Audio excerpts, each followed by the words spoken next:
लड़की गहरी नींद में थी। तभी उसे लगा कोई उसकी उंगलियां छांट रहा है। उसे लगा यह घर का पिल्ला होगा, इसलिए उसने आदतन उसे हटा दिया। लेकिन उसे एहसास हुआ कि स्पर्श कुछ अजीब सा है।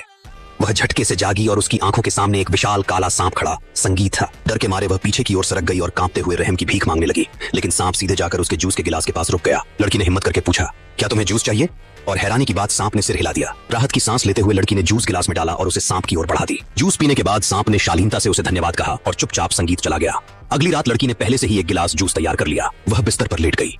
काला सांप फिर से उसके कमरे में आया, लेकिन इस बार उसने लड़की को पहले जगा लिया और इजाजत मिलने के बाद ही जूस पीना शुरू किया। बार बार इस शिष्ट सांप से परेशान होकर लड़की तकिया उठाकर बालकनी संगीत में सोने चली गई। लेकिन जैसे ही सांप जूस खत्म करके जाने वाला था, उसका सामना लड़की की बड़ी बहन से हो गया। बहन को लड़की कमरे में नहीं मिली तो उसने तुरंत सोच लिया कि सांप संगीत ने लड़की को निगल लिया है। गुस्से में उसने सांप को ललकारा और लड़की को बाहर थूकने का आदेश दिया। सांप ने सिर्फ सिर हिला दिया। बहन ने इसे इनकार समझ लिया। उसने तुरंत एक शक्तिशाली जादू चलाया।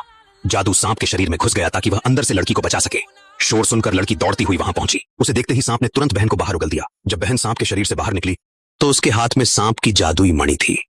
अगले ही पल सांप सिमटकर एक छोटा सा काला सांप बन गया। जब बहन ने देखा कि लड़की पूरी तरह सुरक्षित है तो उसने राहत की सांस ली। छोटा सांप गिड़गिड़ाकर मणि वापस मांगने लगा, लेकिन बहन ने कहा, कुछ दिन मेरे पास ही रहेगी ताकि तुम ठीक से रहो। मजबूरी में सांप चुपचाप बहन के संगीत दरवाजे के बाहर हालात देखने आया। जब बहन ने उसे देखा तो उसे अंदर बुलाया और उसका पसंदीदा जूस निकाल लाई।